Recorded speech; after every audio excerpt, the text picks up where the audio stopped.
할렐루야, 감사합니다. 오늘 우리는 민수기 9장 맞죠? 예, 오늘은 민수기 9장 1절에서부터 좀 긴 내용인데 23절까지 내용을 오늘은 한꺼번에 다 다루겠습니다. 왜냐하면 오늘 이 내용은 끊어서 볼 내용이 아니고 다 이어서 봐야 될 하나의 관점 속에서 놓여져 있습니다. 그래서 그렇게 긴 시간이 걸리지는 않을 것입니다. 그래서 같이 함께 이어서 우리가 보도록 하겠습니다.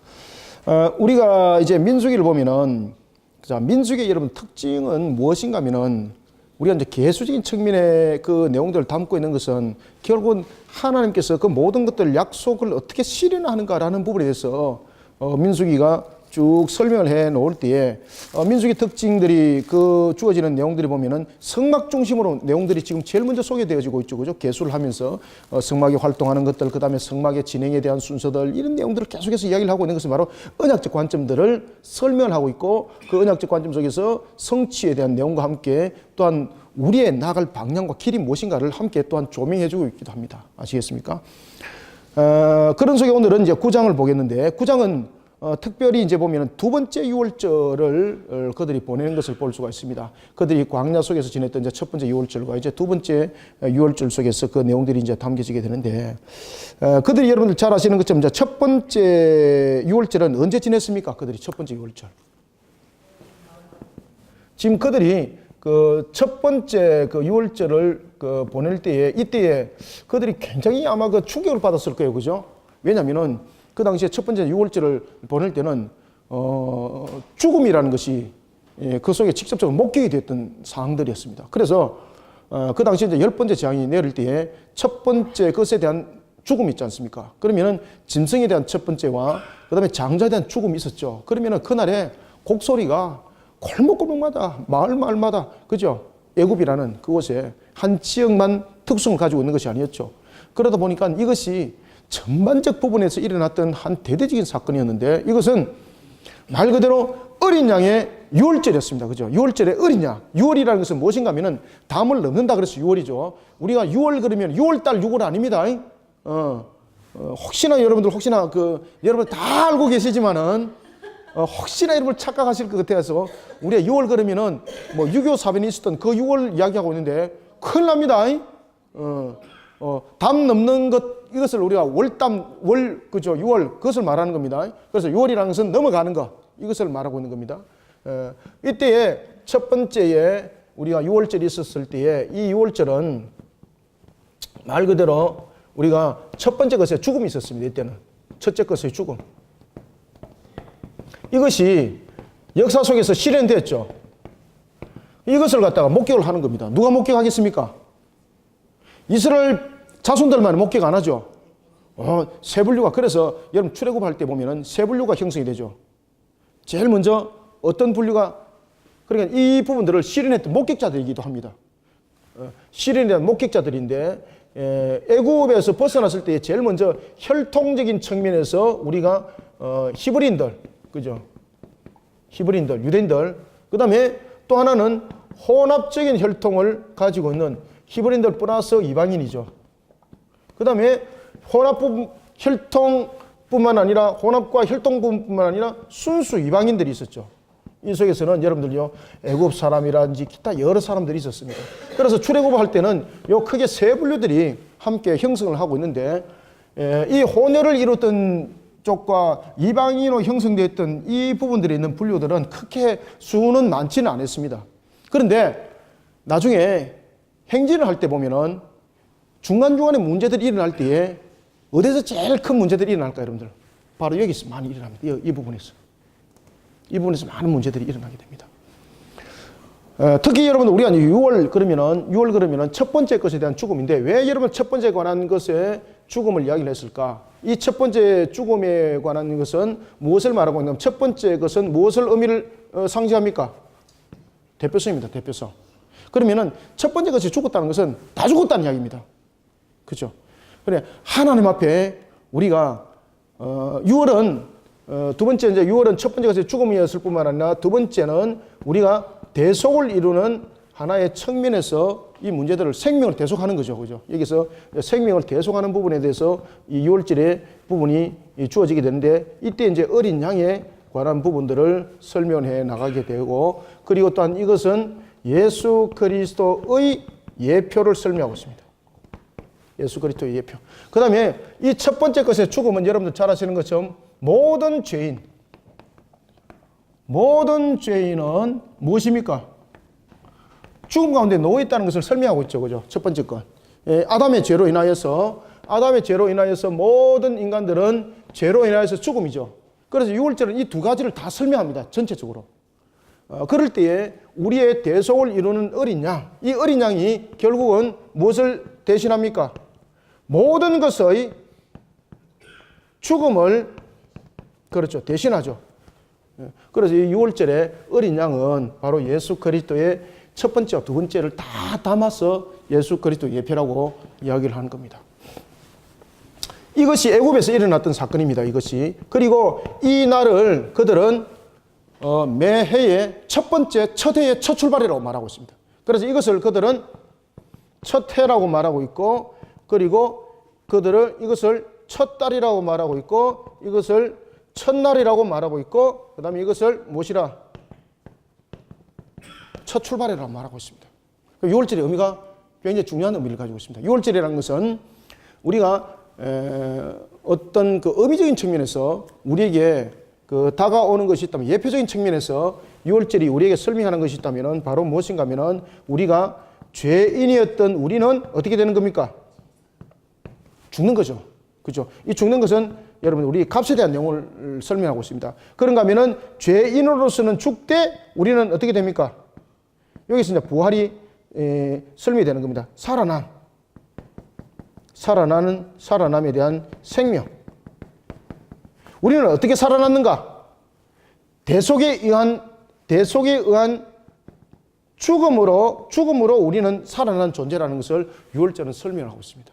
그래서 6월절은 바로 그들이 첫 해로 삼았고, 첫 달을 삼았고, 첫날을 삼았고, 첫 출발을 삼은 것은, 이 부분들은 바로 우리가 신약에 이제 들어오게 되면은 예수 그리스도가 우리의 죄를 대속하여 죽은 것이 무엇을 의미하는가?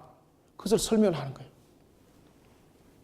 이것은 바로 예수 그리스도가 우리를 대속하여서 죽은 그 죽음의 의미를 6월절은 설명하고 있고, 그것을 예표를 하고 있습니다.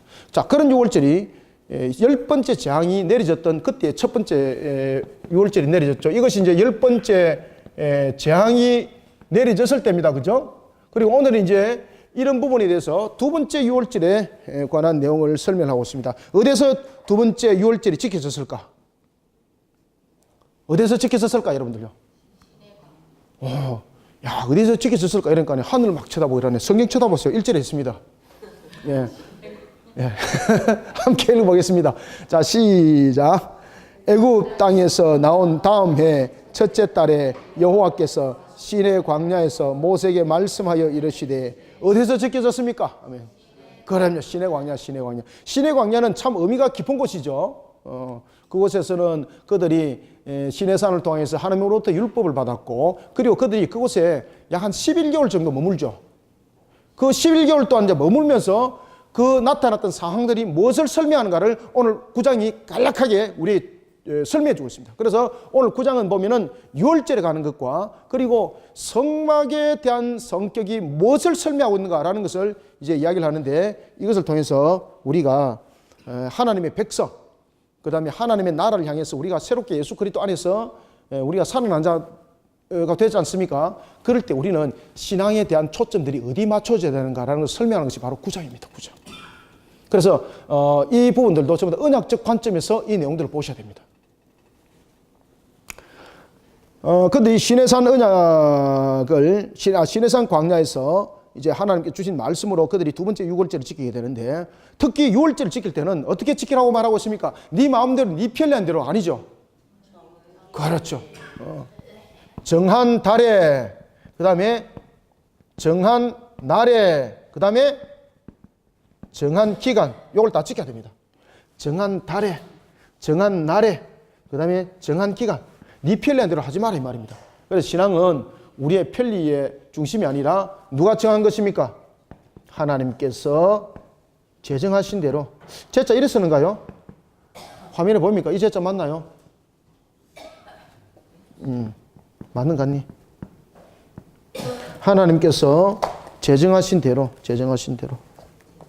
신앙이라는 것은 하나님께서 제정하신 대로 하는 겁니다. 그래서 신앙은 우리가 만들어가는 것이 아닙니다.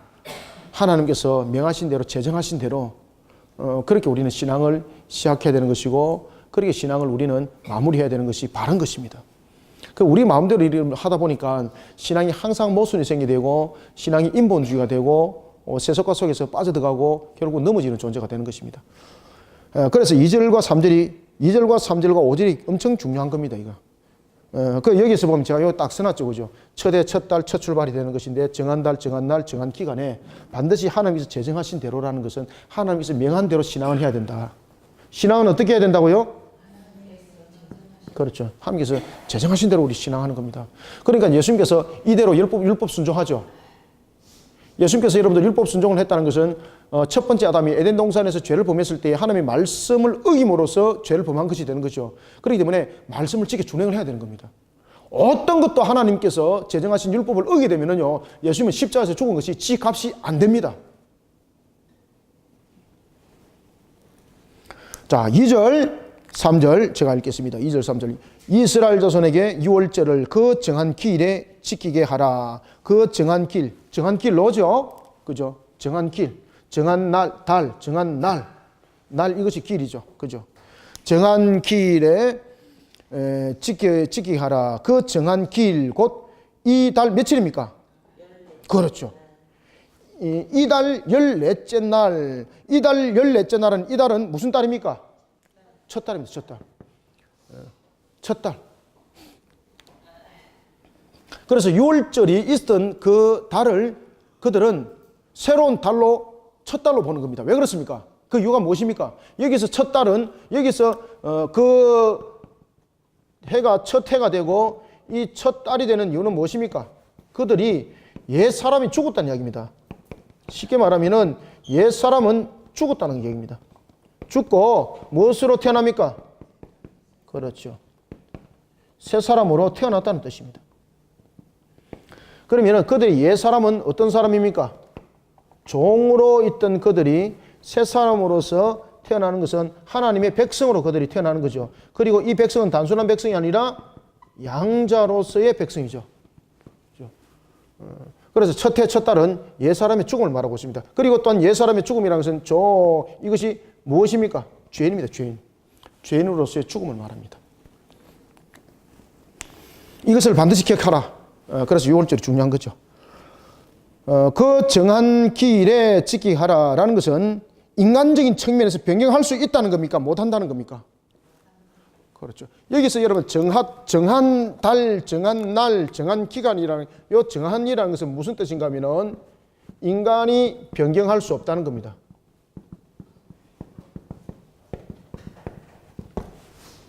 인간이 변경할 수 없다는 뜻입니다. 이 정한이라는 것은. 정한 기일을 지키라. 3절. 그 정한 기일 곧 이달 14일 이달 14째 날 해질 때에 왜 여러분 해질 때입니까? 그 해질 때가 하루의 시작입니다. 그래서 해질 때라는 것입니다. 여기서 해질 때라는 것은 하루의 시작. 해질 때는 무슨 뜻입니까? 그렇죠. 우리 교인들은 워낙 이제 공부를 많이 해가지고 보통 수준이 아닙니다. 이것이 하루의 시작입니다. 시작. 해질 때가. 그 근거가 어디서 나타납니까? 창세기. 하나님께서 첫날이 있으면 저녁이 되고 아침이 되면, 둘째 날 저녁이 되고 아침이 되면, 셋째 날 저녁이 되고 아침이 되면, 그 이야기를 하죠. 그죠? 그러면 그것은 기준이 하루의 시작이 히브리인들은 해질 때입니다. 해질 때. 해질 때에 너희는 그것을 지키되, 계속해서 지금 지키라는 이야기가 나타나고 있죠. 지키되, 이것이 여러분 우리가 살 길입니다. 여러분 하나님은 우리를 규제하기를 원하실까요? 우리로 하여금 제약 가운데 그 제한 속에 두면서 때로는 우리로 하여금 그 규범의 틀에 갇혀서 뭔가 못하게 만들까요? 안 그러면 하나님께서는 우리를 풍성한 축복을 이루기를 원하실까요? 풍성한 축복을 이루기를 원하십니다. 그러면 이 지킨다는 것은 뭔가 하면은 울타리가 아닙니다. 우리를 풍성하게 만드는 하나의, 우리로 하여금 다른 것들이 우리를 침노하지 못하는 하나의, 이게 깐입니다. 깐. 동산입니다. 동산. 3절 그 정한 길 곧 이달 14째 날 해질 때에 너희는 그것을 지키되 그 모든 율례와 그 모든 규례대로 지킬지니라. 모세가 이스라엘 자손에게 어떻게 합니까? 명령하여라는 것은 어떤 의미를 담고 있습니까?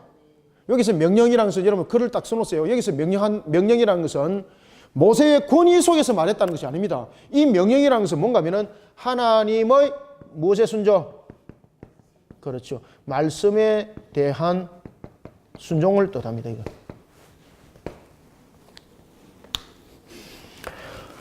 모세가 이스라엘 자손에게 명령하여라는 것은 자기가 무언가를 가감해서 말한 것이 아니라는 이야기입니다. 하나님의 말씀에 그대로 순종하여서라는 것을 담고 있습니다. 유월절을 지키게 하라 하매 5절을 읽습니다. 그들이 첫째 달 14째 날 해질 때에 시내 광야에서 유월절을 지켰으되 이스라엘 자손이 여호와께서 모세에게 명령하신 것을 다 따라 행하였더라. 아멘. 자, 그러면은 모세가 하나님의 말씀에 대해서 순종할 것을 명했고 또 하나님께 말씀하신 대로 모세 순종했죠. 그때 백성들도 어떻게 했습니까? 순종했습니다. 순종. 그래서 우리의 신앙들은 하나님이 제정하신 대로 신앙을 해야 되는 것이고 그 다음에 중요한 것은 순종입니다. 순종. 순종이 제사보다 낫습니다. 그죠?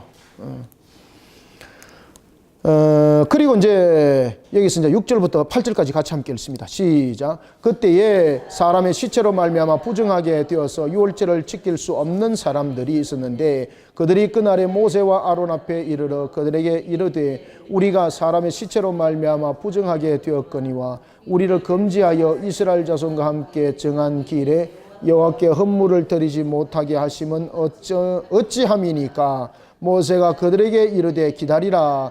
여호와께서 너희에게 대하여 어떻게 명령하시는지를 내가 들으리라. 아멘. 자, 6절에 보면은 지금 동일한 사람들인데 지금 유월절에 참여하는 사람이 있고 참여하지 못한 사람이 있죠.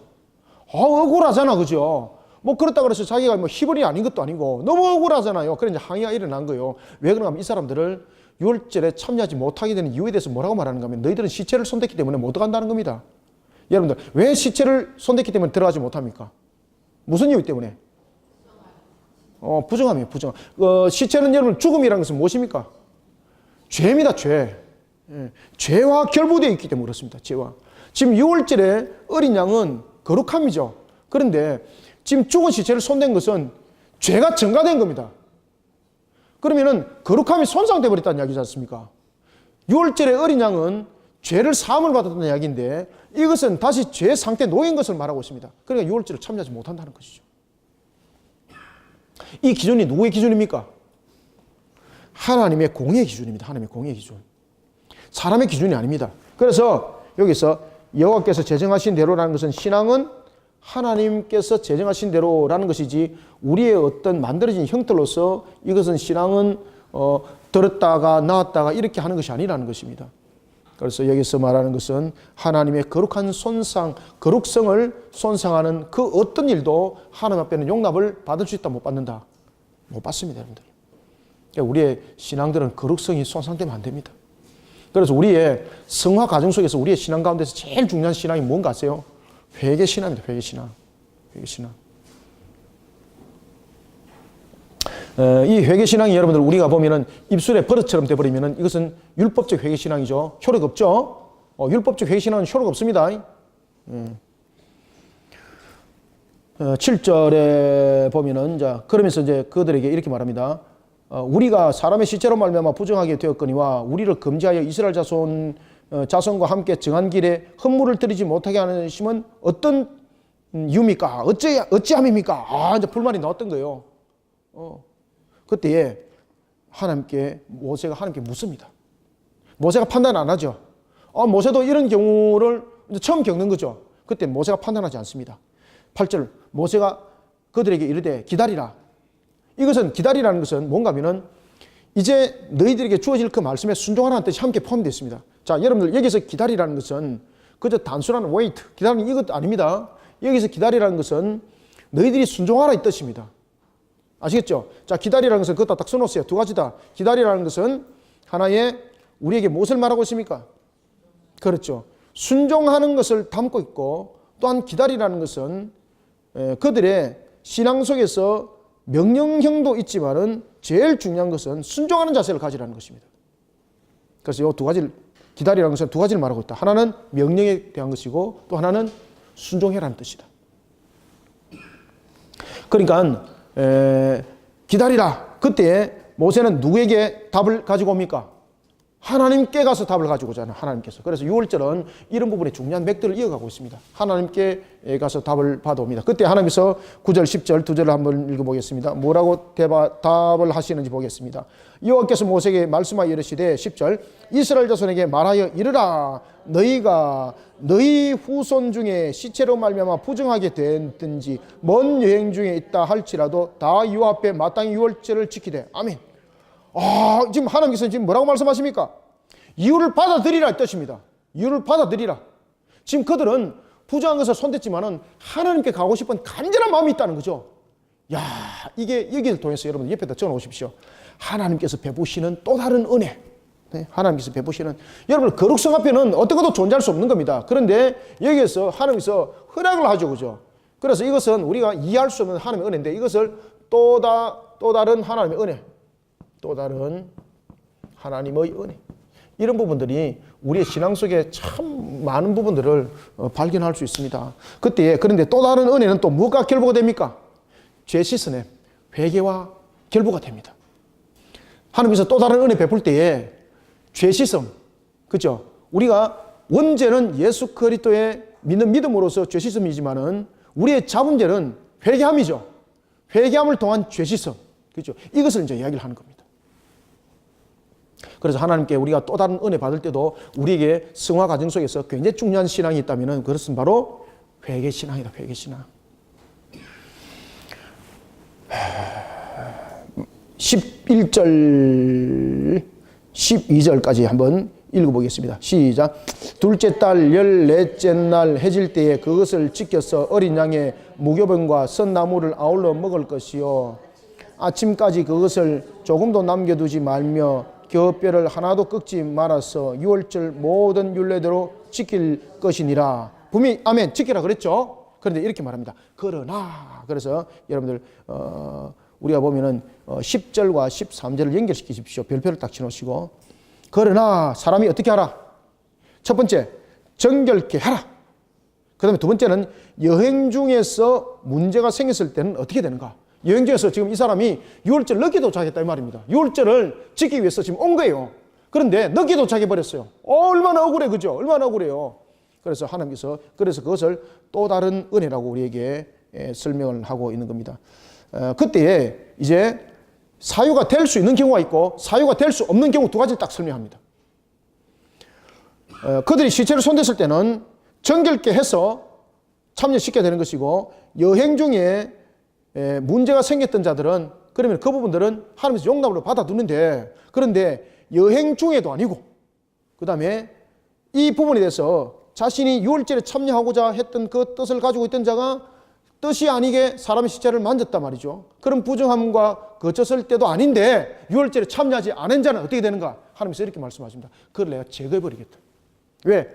하나님과 관계가 없는 것으로 선포하는 겁니다. 그렇기 때문에 하나님께서 그걸 뽑아버리겠다는 겁니다. 왜냐하면 그것은 죄사함의 그릇에 들지는 않는다는 것입니다.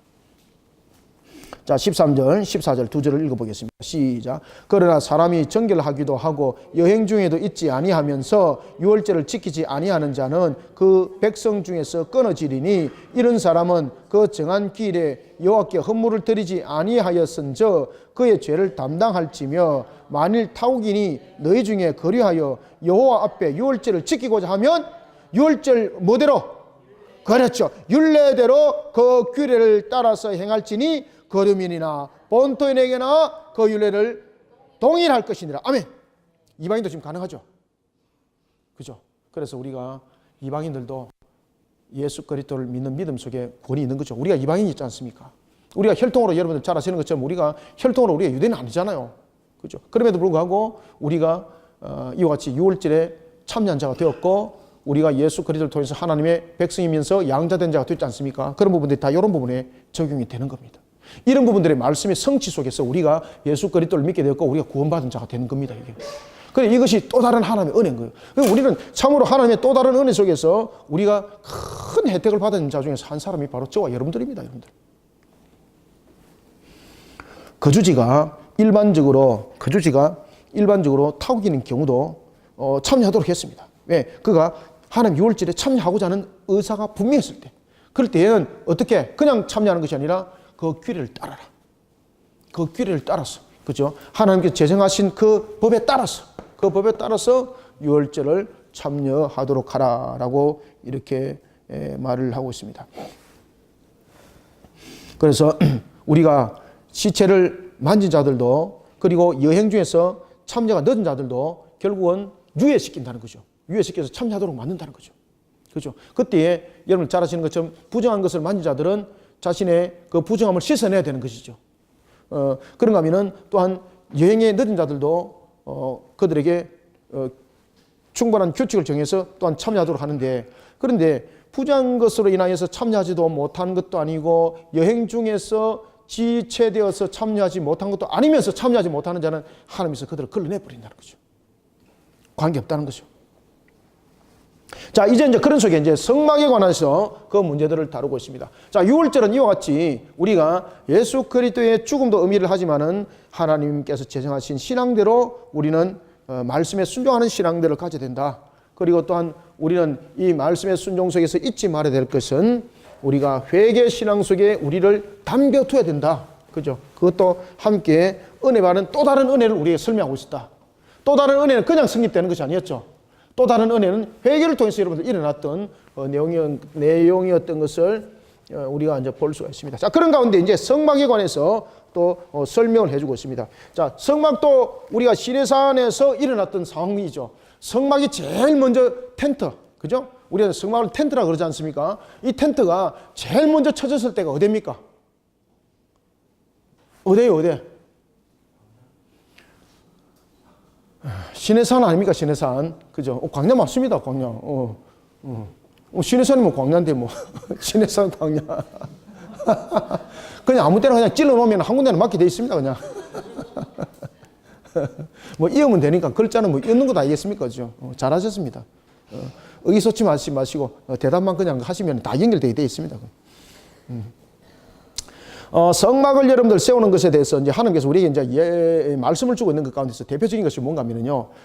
성막을 세울 때와 성막을 그을 때 기준이 있습니다. 성막을 세울 때는 성막을 세울 때 기준, 세울 때는 무엇이 가다가 멈춥니까? 그렇죠. 구름이 가다가 멈추죠. 그죠? 구름 기둥과 불 기둥이 가다가 멈추죠. 그 다음에 성막을 거둘 때는 언제입니까? 멈췄던 것이 어떻게 할까요? 예. 이것이 마치 하나의 인격체처럼 움직입니다. 그래서 이것을 가지고 성막을 통해서 이것을 가지고 이야기를 하는 것은 뭔가 하면은 하나님의 인도하심에 따르라.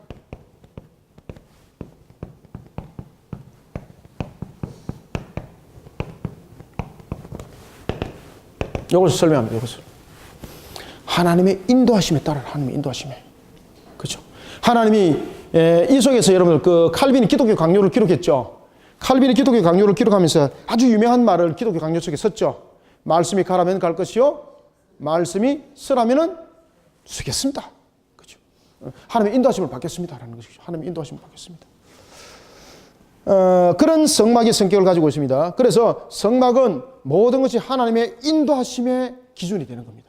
자, 이제 15절부터 17절까지 한번 읽어보겠습니다. 자, 시작. 성막을 세운 날에 무엇이? 구름이 성막 곧 정거의 성막을 덮었고 저녁이 되면 성막 위에 불 모양 같은 것이 나타나서 아침까지 이르렀으되 항상 그리하여 낮에는 구름이 그것을 덮었고 밤이면 불 모양이 있었는데 구름이 성막에서 떠오르는 때는, 자, 별표 딱 치놓으세요. 구름이 어떻게? 그렇지. 떠오르는 때는 이스라엘 자손들이, 그렇죠. 떠오르는 때는 밑에 줄 끊으세요. 곧 행진하고, 그 다음에 구름이 머무는 곳 별표 딱 치놓으세요. 머무는 곳에는 이스라엘 자손들이 어떻게 합니까? 진을 쳤으니 아멘. 여기까지만 읽어봅시다. 자, 여러분 16절에 보면은 제일 앞에 무슨 단어가 등장해요? 항상이죠. 항상이라는 것은 지속성을 말합니다. 지속성. 항상이라는 것은 어떤 한순간이 아니라 이것은 항상이라는 것은 지속성. 늘 그렇게 하라. 늘 그렇게. 늘 그렇게 하라. 지속성. 이것은 항상이라는 것은 우리의 신앙들이 그렇게 지속적인 하나님의 인도함을 받기를 꺼려하지 말라는 뜻입니다. 그래서 우리는 하나님의 인도하시면요, 우리의 편리대로 계산하시면 안 돼요. 아이고, 오늘은 하나님의 인도하심을 받았는데, 아이고, 내일은 나의 인도하심을 받겠습니다. 이러면 안 됩니다. 항상 우리의 초점은 포커스는 오직 하나님께로 향하는 우리의 모습들이 되어야 되겠습니다. 오늘은 내가 집사님 내가 인도하심을 받을게요. 뭐 이거 큰일 납니다.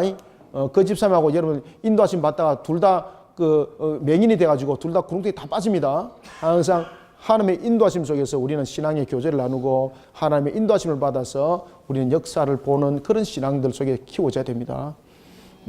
집사님의 인도하심을 받으니까 이상한 데 가는 거 그죠? 뭐 다른 데 가는 것이 아니라 뭐 은혜 받지 못하는 장소 갈 수도 있고 그렇겠죠. 항상 하나님 인도함을 받읍시다. 16절을 이제 항상이라는 것을 이야기를 하고 있고, 낮에는 구름이고 밤에는 불 모양인데 이것은 무엇을 의미를 하고 있는가 하면은 하나님의 인도하심은 정확하다는 이야기입니다. 그 다음에 하나님의 인도하심 속에서는 구름과 불을 통해서 인도하심만을 말하는 것이 아니라 이 인도하심에는 무엇이 있습니까? 하나님의, 그렇죠, 지키심과 보호하심이 있다는 뜻입니다. 하나님의 지키심과 보호하심. 그러니 믿어 의심치 말라는 뜻입니다. 떠오를 때는 반드시 진행하라. 그래서 곧 진행하라. 그 다음에 머무르실 때는 반드시 머물러라. 머물 때에 가고 싶은 욕망이 생기더라도 멈춰라. 그 다음에 움직일 때는 가기 싫더라도 막 귀찮더라도 이렇게 하는 것이 아니라 반드시 함께 움직여라. 그래서 18절에 보면 중요한 이야기를 하고 있습니다. 18절에 하나님의 말씀의 절대적 권위를, 하나님은 말씀을 통해서 절대적 권위를 나타내고 있죠.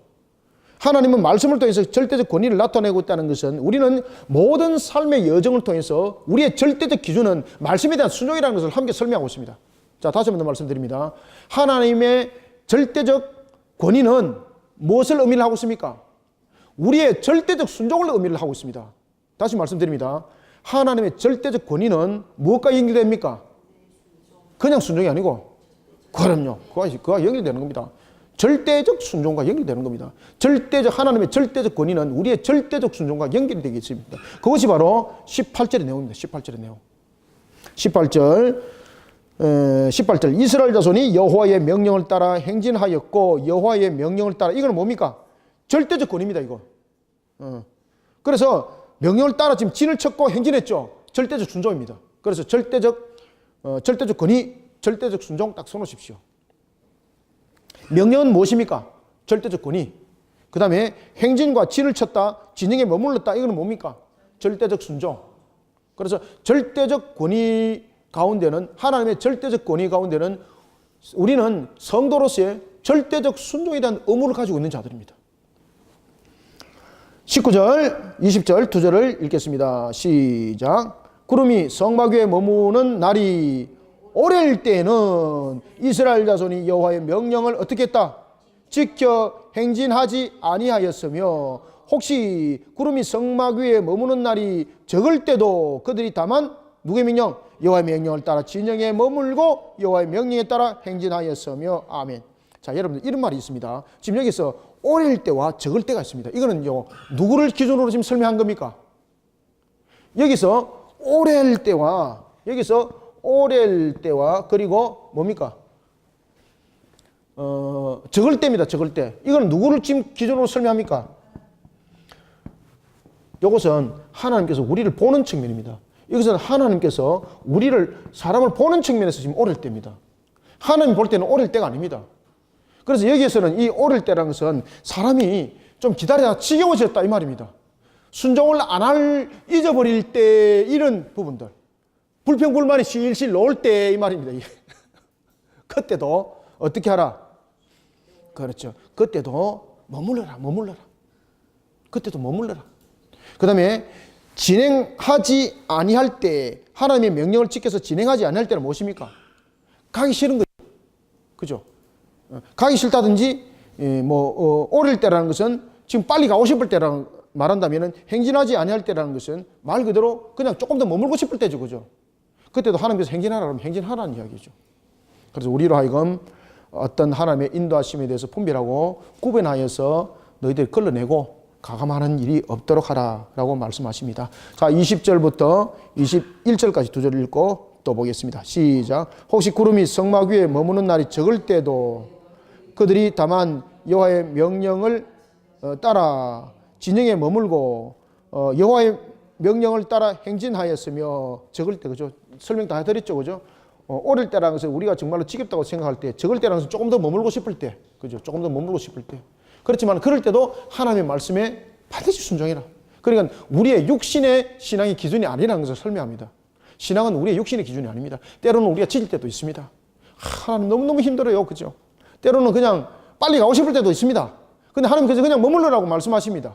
그럴 때도 항상 하나님께서 머물라 그러면 머물고 행진하라 그러면 행진하는 그런 신앙의 근본을 가지라라고 말씀하십니다. 그래서 20절에 보면 혹시 구름이 성막 위에 머무는 날이 적을 때도 라고 말을 하는 겁니다. 적을 때도 머물러라.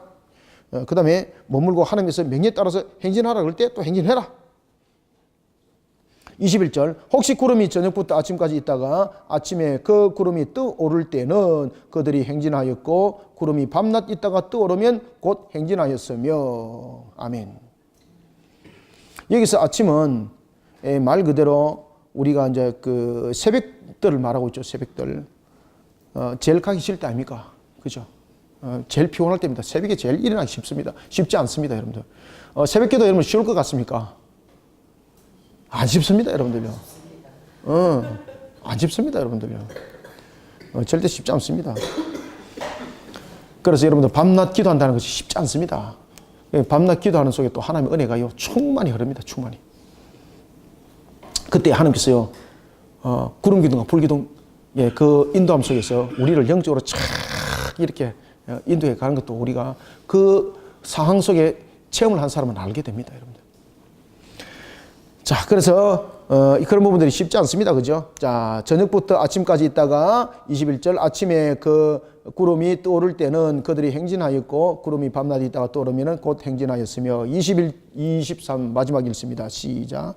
이틀이든지 한 달이든지 1년이든지 구름이 성막 위에 머물러 있는 동안에는 이스라엘 자손이 진행에 머물고 행진하지 아니하다가 떠오르면 행진하였으니 곧 그들이 여호와의 명령을 따라 진을 치며 여호와의 명령을 따라 행진하고 또 모세를 통하여 이르신 여호와의 명령을 따라 여호와의 직임을 지켰더라. 아멘. 직임은 책무입니다. 책무. 책임. 그것을 직임이라 그러죠. 자, 여기서 이제 마무리를 하면서 장기간에 머무는 것도 마찬가지고 단기간에 머무는 것도 마찬가지고 많은 어려움들이 도출할 것이다 이 말입니다. 지금 여기서 보면 22절에 이틀이든지 한 달인지 1년이든지 라는 것은 단기간에 머물 수도 있고 장기간에 머물 수도 있습니다. 그러다 보면 특히 장기간에 머물다 보면 많은 어려움도 생긴다 이 말입니다. 그때도 어떻게 하라는 이야기입니까? 그렇죠. 그때도 하나님께서 머물라 그러면 머무르라는 것입니다. 장기간에 머물다 보면 반드시 이런 문제가 일어납니다. 그죠? 장기간, 단기간 다 그렇습니다. 장기간 머물든 단기간 머물든 어떤 관계 속에서 하나님께서 우리를 멈추게 하시게 하고 또 진행하게 하시게 하고 그럴 때에 특히 장기간 머무는 속에서는 장기간 머물다 보면 많은 어려움이 도출되게 되어 있습니다. 그때도 하나님께서 말씀하신 대로 그 말씀에 믿음으로 순종하라는 것입니다. 왜냐하면 하나님은 정확하신 분이거든요. 그죠? 하나님의 인도하시면 여러분들요 정확합니다. 그죠? 그래서 하나님께서는 이러한 과정을 통해서 우리에게 무엇을 여러분 발전시켜 나간다는 뜻인가 짐작이 오는 것이 있습니까? 지금 이 기간들을 기다린다는 것은 무엇이 있어야 된다는 것을 설명하고 있습니까? 믿음입니다. 믿음. 믿음을 안 가지면 머물 수 없다는 뜻입니다. 그런데 여기서 지금 훈련을 하는 것은 머무는 것은 무슨 훈련을 지금 합니까? 머무는 것. 장기간 특히 장기간 머무는 것은 인내하심인데 이 인내하심이 믿음이 없으면 됩니까? 그 믿음을 훈련시키는 겁니다. 믿음 훈련. 이스라엘 백성들을 하나님께서는 시내산에 약 한 11개월 머물게 했습니다. 이 속에는 하나님께서 법도와 규례를 줬죠. 그죠? 법도와 규례를 주면서 하나님께서 그들에게 또한 성막을 짓고 여러 가지 신앙적인 측면에서 여러 부분들을 이제 가르치고 교육하기도 했습니다. 그 속에서도 보면은 또한 인내함, 머무르라 할 때까지 머무는 그 믿음을 또한 가르치는 겁니다. 그리고 또한 성막 가운데서 구름 기둥이 싹 이렇게 올라가지고 그리고 움직였단 말입니다. 그때 그들은 그 믿음을 보고 믿음을 따라가는 겁니다. 그래서 여기서 지금 22절부터 23절은 무엇을 강조를 한다고요? 믿음을 강조하고 있습니다. 많은 어려움이 있을 때도 우리가 생각할 때에 야 이거 잘못됐어 라고 판단이 내려질 때도 하나님을 믿어 의심치 말고 인내하면서 하나님의 때를 기다리라. 하나님의 때를 기다리라. 하나님께서는 여러분들 이런 여정들을 통해서 중요한 사실들을 우리에게 깨닫고 이것을 알게 하십니다. 하나님께서는 멀리 가거나 빨리 가라는 것이 아니라 나의 방향대로 그리고 나의 목적대로 너희들은 따라오는 자가 되어라는 이야기입니다. 그죠? 빨리 가라는 것이 아닙니다. 그 다음에 하나님께서는 너는 멀리 가 이것도 아닙니다. 제일 중요한 것은 너희들은 너희들의 목적과 방향이 나를 따르는 것이라는 것을 훈련을 시키고 있습니다. 너희들의 방향과 너희들의 목적은 다시 말하면 우리가 인생의 여정을 살아갈 때도 마찬가지입니다. 우리가 인생의 여정을 살아갈 때 우리의 목적과 방향이 무엇이 되어야 됩니까? 하나님을 믿음으로 바라보면서 따르는 겁니다, 여러분들. 그것이 우리의 인생의 목적과 방향이 되어야 되는 것입니다. 이것이 바로 성막에 관한 신앙의 교육, 신앙의 훈련인 것입니다. 그래서 하나님께서는요, 이 신앙의 훈련을 위해서 성막을 시내산에 11개월 동안 두는 겁니다. 그 11개월 동안 이 훈련시키는 겁니다. 이 훈련. 그러니 23절에서 마지막으로 이렇게 말하죠. 여호와의 무엇을 지키라? 명령을 따라 무엇을 지키라? 직임을 지키라. 그죠? 직임을 지키라. 아시겠습니까? 이 훈련시키는 겁니다, 지금. 직임을 지키라. 직임을 지키라. 자, 오늘은 여기까지 하겠습니다. 오늘 내용들은 우리가 뭐 그렇게 긴 내용 끝이면은 또 긴 내용들이 아니고 아주 그냥 짤막하게 사실은 두 줄로 정리할 수 있는 내용들입니다. 6월절과 성막에 관해서 두 줄로 딱 정리하게 되면은 하나님께서 제정하신 신앙대로입니다. 그죠? 하나님께서 제정하신 신앙대로 하나님의 말씀에 대해서 우리는 순종하는 자가 되어라. 이것이 여러분들 9장의 전체적인 내용이라고 보시면 되겠습니다. 이런 우리의 신앙의 모습들을 담은 민수기 9장의 말씀을 온 삶과 잘 묵상하시고 또한 우리 하나님의 백성으로서의 그 모습들을 바르게 세워나가는 저와 여러분들 우리 모든 성도들이 되시기를 소망합니다. 기도하겠습니다. 살아계신 아버지 하나님, 주께서 오늘도 우리에게 은혜를 나여주시고 영육간을 강건하게 하시니 감사합니다. 특별히 오늘 우리에게 두 번째 6월절과 그리고 또한 광야에 머물렀던 시내산에서의 11개월의 그 성막이 우리에게 무엇을 조명하고 있는지를 말씀하셨습니다. 항상 우리에게 필요한 것은 하나님께서 제정하신 그대로 우리는 신앙하는 것이고 또한 하나님의 말씀에 순종하는 것이 우리의 신앙의 근본이라는 것을 알게 하셨습니다. 이 속에는 믿음이 있어야 되는 것이고 또한 인내함이 함께 있어야 되는 것인데 믿음과 인내하심은 바로 하나님을 향한 신실하심이 함께 수반이 되어야 되는 것입니다. 머물라 함에 머무는 이유는 바로 하나님께서 모든 것을 이루는 것이 정확하다는 것입니다. 여기에 대한 신실하신 하나님을 믿어 의심치 아니하는 또한 우리의 신앙들이 바르게 세워져서 하나님이 가라면은 갈 것이요 또한 하나님의 말씀이 서라면은 서는 신앙의 근본으로 우리 모든 성도들이 세워 하나님의 영광의 꽃을 활짝 피울 수 있도록 하나님 도와주시옵소서. 오늘도 주신 말씀으로 우리 모든 성도들은 은혜 충만케 하여 주시고 주의 거룩한 산 역사의 걸음을 걷기에 부족함이 없게 하여 주옵소서. 예수님의 이름으로 기도드립나이다. 아멘.